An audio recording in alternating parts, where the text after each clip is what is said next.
The earth cracked under the weight of the sun, its heat pressing down on the town like a punishment.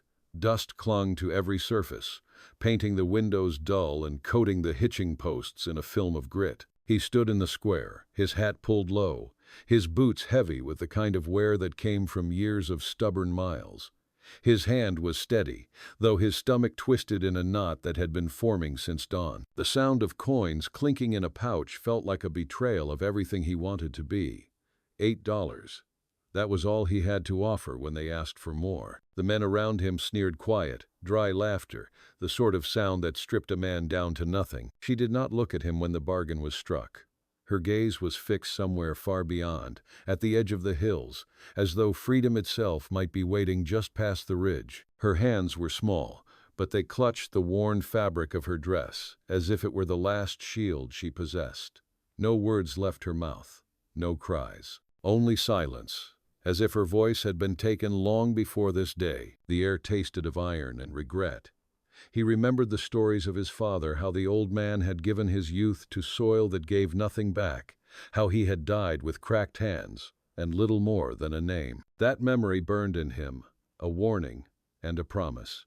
He would not leave this earth with nothing but emptiness carved into his bones. Still, when her eyes finally brushed his, it was not love he saw reflected, nor even trust. It was weariness. A burden too old for the face of someone so young. He led her away from the square, past men who shook their heads and women who whispered into their hands. His boots echoed on the wooden boards, each step an accusation, each shadow another reminder that $8 was not a price but an insult. Yet she followed, her footsteps quiet, as though she had already surrendered to something larger than both of them. The land stretched before them, raw, unforgiving, endless.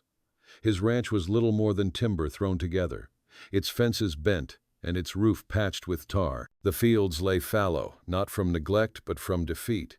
It was the kind of place no woman would willingly call home, yet here she stood, her shawl pulled tight against the wind that cut across the plains. He tried to speak, but his voice caught in his throat. What words could a man offer when all he had given was a fraction of her worth? The silence between them grew heavy, thicker than the dust that swirled around the corral. She set down her small bundle near the door and looked at the house, as if measuring whether it could hold her sorrow. That night, he sat outside while she stayed in the single room, the dim light of the lantern tracing shadows across the boards. The stars stretched wide above him, mocking in their calm distance. He thought of what he had done, not just the trade, but the life he had pulled her into. She deserved more than dirt floors and broken fences, more than a man who had only coins and apologies to give. But when the dawn came, she stepped outside with her sleeves rolled to her elbows. She did not speak, only picked up the bucket and went to fetch water. Her movements were deliberate, steady, carrying a quiet defiance against despair. Watching her, he felt something shift, not forgiveness, not yet, but a thread of possibility binding them in the harsh light of morning. By the second morning she had found the rhythm of the place. Water first, before the wind rose. Coals coaxed to life while the kettle sighed. She swept the doorway with a willow broom she had cut along the slough and bound with twine from a feed sack. When a board rocked under her heel, she nailed it down with a bent spike she straightened on a rock. She did not ask where anything belonged. She put it where it made sense and let sense take root. He watched without speaking, caught between shame and a kind of reverence, as if making a bed tight and square could be an act of mercy in a world that rarely gave any. He worked the fence line and found the breaks he already knew were there. Cottonwood posts leaned like tired men. Wire hung loose as sleep. He set his shoulder to the post driver, and the thud went through him bone to bone. At noon she walked out with a tin plate and a heel of bread. She set it on the rail and stood there, hatless, hair caught by the wind. He was surprised by the steadiness in her eyes. She did not scold him for the thinness of the stew or the emptiness of the pantry. She had measured both before he had. She only said softly that she would ride with him tomorrow to look for the calves in the north draw. He nodded and could not hold her gaze long. Work is a language, and they spoke it. She ladled water over sprouting potatoes in a splintered crate, humming a song with only a few notes to it. He sharpened the scythe with even strokes, and, when he carried the whetstone past the doorway, He saw that she had folded his father's coat and set it on a peg, the frayed cuffs turned inward as if to protect what remained. The sight of it struck him hard. His father had worn that coat through early snow and late dust. The old man had made a life the way a man might build a wall in a flood, one rock at a time until the river taught him about surrender. He had died in spring with frost still in the ground. They buried him shallow, and the coyotes sang in the dark until morning. That night he told her none of this. But he took from a shelf the small cedar box with the brass hinge and laid it on the table. Inside were three things: a faded ribbon the color of corn silk, a thin silver coin with a notch at the edge where a plow had bitten it, a page torn from a book, the words smudged by weather. He did not know why he showed her. Perhaps because he could not think of anything to say that would be equal to $8 and a lifetime of hard luck. She touched the ribbon with a fingertip and did not ask whose it had been. She only said that the coin should be kept near the door. Not for luck, she said. For remembering. She adapted fast, because there was no other choice. Blisters rose on her palms, and she salted them and wrapped them with clean strips from a torn petticoat. When a storm bruised the horizon, they hauled wash from the line, hands moving quick and sure, and wedged the chicken coop door with a length of broken barrel stave. After the rain, he found her kneeling by the sill where the wind snuck through. She had stuffed the gap with wool and pressed clay against it to seal the draft. The floor smelled like river mud. Her face shone with sweat and grit. He brought her water and held the cup while she drank. At sundown, he rode the north draw with her, following on the old bay mare. Clouds stacked in slow procession over the ridge. They found two calves hedged in by tumbleweed, and she eased them out with a quiet patience that felt like prayer. When one went skittering, he saw her cut it off with a neat turn of the wrist and a light heel. Nothing reckless, just sure. He realized then she had ridden before. She did not wear pride on it. She wore it like an old scar that had gone pale. That night, with the lamp turned low, he asked her where she had learned to sit a saddle like that. Her answer came after a long quiet. She said she had once lived on a place where the wind never stopped, where a father raised daughters like fence posts, straight and sturdy, and a mother kept the table set even when there was nothing to eat but boiled corn, scraped thin. She said there had been a promise once, and then a letter, and then no letter at all, only a town that watched her arrive and did not care to see her leave. She said this without tears, like a person telling weather. He heard in it something he knew. The land could take the names off a life. What remained had to be carried without sound. On the third day he rode to the agent with a sack of eggs and a strip of dried beef. He bargained for seed and salt and came back with less than he hoped. A neighbor met him at the creek crossing and leaned his weight on the horn, grinning the way men do when they feel richer than another. The neighbor said the town was still talking about the $8. Said a man should beware of buying what the world is willing to sell that cheap. He took the words like grit in his teeth and spit them when the man was gone. At home he found her mending a quilt with tiny even stitches. He stood in the doorway, and something in him steadied. Cheap was a word for people who could not see beyond coin. He could see her hands. He could see the fence standing where it had fallen. He could see the way the land might soften if they kept showing up at dawn. When he slept, he dreamed of furrows straight as scripture and a table with bread thick enough to tear open with two hands. In the morning, the dream did not shame him. It felt like a plan he could fold into his pocket. He rose before light and set a pot to soak beans. When she stepped into the yard, the sky was turning from iron to ash. He told her they would drive the cattle to the east pasture where the grass held better. She nodded, tied her hair back with twine, and they moved side by side into the day. The east pasture lay quiet under a thin veil of mist, the grass bent low and silvered with dew. Their boots soaked through before the sun rose enough to burn the damp away. The cattle moved slow, heads low, their hooves leaving dark impressions in the softened earth. She walked beside him, her hand brushing the flank of the old bay mare, as if steadying both herself and the animal. The herd reached the rise, and from there the valley spread wide, fences jagged and half-fallen like a line of teeth knocked loose. Beyond, the neighbor's land stretched in neat rows, his barns painted red, his fences straight, his cattle fat. He felt the weight of the comparison pressed down on him. He had not built enough, not saved enough. And now he had brought her into this poverty. He saw the doubt flicker in her eyes as she scanned the horizon, and it cut him sharper than any insult the town could throw. She did not speak of it. Instead, she bent to gather a handful of soil, rubbed it between her fingers, and nodded. "It will grow," she murmured. The words were not meant to convince him. They were simply fact, spoken in the same voice she used when mending or carrying water. He stared at her hand, streaked with dark earth, and something inside him steadied. The days slipped into weeks, and the rhythm of work stitched them together. She learned the call of the hawk circling above, knew when the wind carried storm or mercy, could stack hay neat and tight so it would not spoil in the rain. He taught her how to mend tack with rawhide strips, how to sharpen a plow blade on stone, how to listen for coyotes when the calves were near. They shared silence more than words, but in silence there grew a thread, strong and quiet, like a rope binding them to the same post. One evening, while the sky burned with the last of the day, she sat on the porch step, her dress torn at the hem, her hands raw from pulling thistles. He came out with a tin cup of water, sat beside her, and they drank in turns. The air smelled of sage and dust. After a long pause, she said, "I thought I had nothing left to give." Her voice trembled, not with fear but with memory. "But out here, even the smallest thing has use. A stitch, a seed, a breath." He turned the cup in his hand, the tin warm from her touch. $8, he muttered, the shame still burning. "That is what they said you were worth." Her eyes lifted to him, steady and sharp.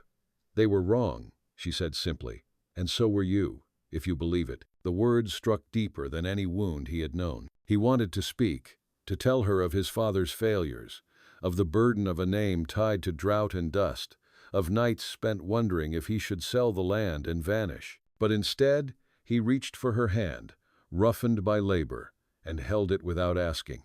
She let him, her fingers curling tight. The next morning, a rider came hard from town, dust trailing behind him like smoke. It was the neighbor's eldest boy, his face red with heat and spite. He reined up hard at the fence and shouted that the sheriff was talking of papers, of claims unpaid, of a rancher too poor to hold what little he had. The boy's smirk carried more venom than his words. He spat in the dirt and rode off. She stood behind him, the shawl pulled close around her shoulders. For the first time, he saw doubt crack her steady composure. Not fear, but the sharp cut of betrayal, the sense that the world would always find a way to take what little a body managed to hold. That night, she sat by the lantern, her face half-shadowed, her sewing untouched in her lap. When he asked what she was thinking, she whispered, "I cannot lose another place." He knelt before her, the words heavy in his throat. "Then we will not lose this one." She searched his face for a long moment, as if weighing whether he believed his own vow. When she nodded, slow and small, it was not surrender. It was faith, fragile but alive, planted in the cracks of a barren field. The wind rose outside, rattling the shutters like bones. He stayed beside her, his hand resting over hers, and for the first time since that day in the square, he felt that $8 had bought him not a bargain, but a promise he could spend his whole life repaying. The wind carried the dust of the neighbors' fields across the fence line, a bitter reminder of what power looked like when built on the backs of others. By morning, the threat was already circling in town, talk of foreclosure, whispers that a man who paid $8 for a wife could not keep hold of a ranch. He heard it at the mercantile, saw it in the narrowing eyes of men who measured worth with coins. But when he returned home, she was standing barefoot in the garden patch, turning soil with her hands as though no rumor could uproot her. She had begun planting beans in neat rows, marking them with broken sticks.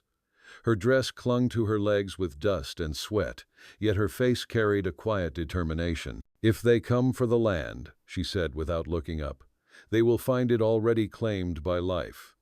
He watched her fingers press seed into earth and felt a tide rise in his chest. She was not fighting with words or with money, but with the stubborn insistence of survival itself. Still, nights grew heavy. He lay awake listening to the coyotes call from the ridge, wondering if the sheriff's papers were already inked, if men would ride up and strip the place bare. The memory of her voice, "I cannot lose another place," gnawed at him like hunger. By lamplight, He went through the cedar box again, fingering the silver coin and the ribbon, relics of a past that no longer held meaning. He realized then that memory alone would not save them. Action would. The next day he hitched the wagon before dawn and loaded it with what little they had: eggs, a brace of chickens, bundles of sage she had tied herself, and a bolt of homespun cloth she had mended fine enough to fetch coin. She rode beside him into town, her chin high though her hands trembled in her lap. The market was thick with noise, with men's voices bargaining loud, with women haggling over onions and flour. When their turn came, she was the one who spoke. Her voice was clear, unyielding, every word carved by the edge of necessity. By noon they had earned more than he ever thought possible from scraps of labor and quiet skill. But the neighbor was there, watching. His smirk spread wide when he stepped close, his boots clicking on the boards. $8, he drawled, loud enough for the crowd to hear. A cheap bride for a cheap man. The land will be mine before winter. The words rippled through the bystanders, some laughing, some turning away. He felt the heat rise in his chest, the old shame burning fresh. He would have struck the man, but her hand touched his sleeve, not holding him back, steadying him. She looked the neighbor in the eye and said, "Better 8 honest dollars than a fortune made from taking." The silence that followed was sharp as a blade. The man spat again, but his laugh rang hollow. They drove home under a sky deepening with storm.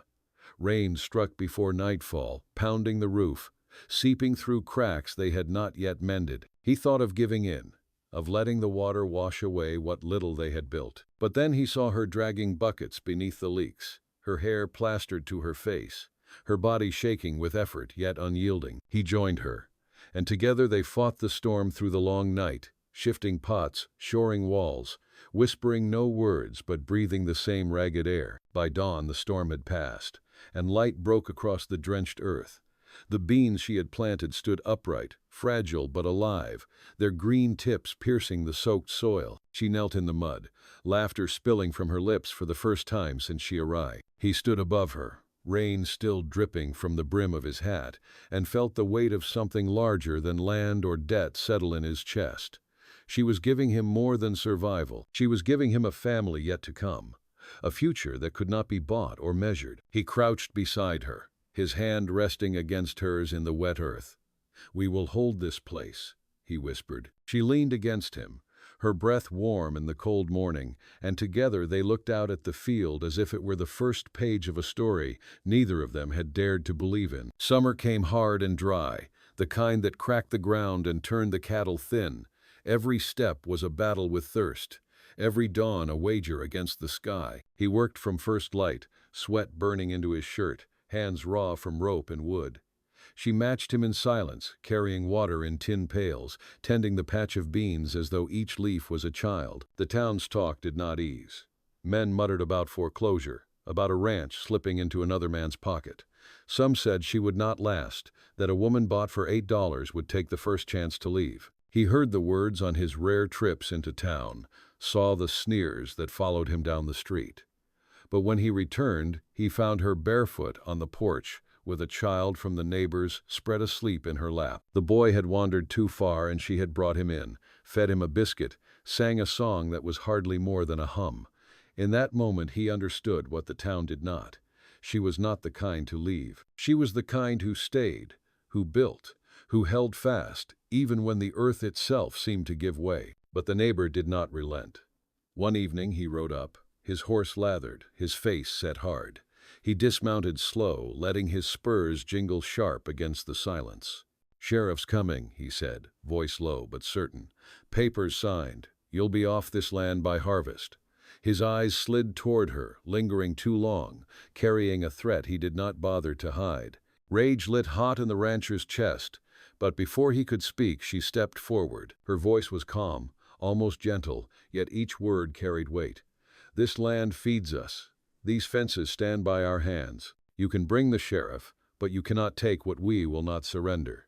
The neighbor's smirk faltered just for a breath before he swung into the saddle and rode off. That night he could not sleep. He sat at the table, staring at the cedar box, the coin and ribbon inside. She came to him, placed her hand over his and said, "They cannot measure us in dollars or papers. We are more than what we own." The words held him steady, though fear still gnawed. Days later the sheriff did arrive, papers in hand, the law heavy in his saddlebag. The neighbor rode with him, certain of victory, but the town had changed. The market remembered her voice, her work, the small mercies she gave. Men and women gathered, not to mock, but to stand. One by one, neighbors offered what little they could: sacks of grain, coins saved from lean years, labor promised in return.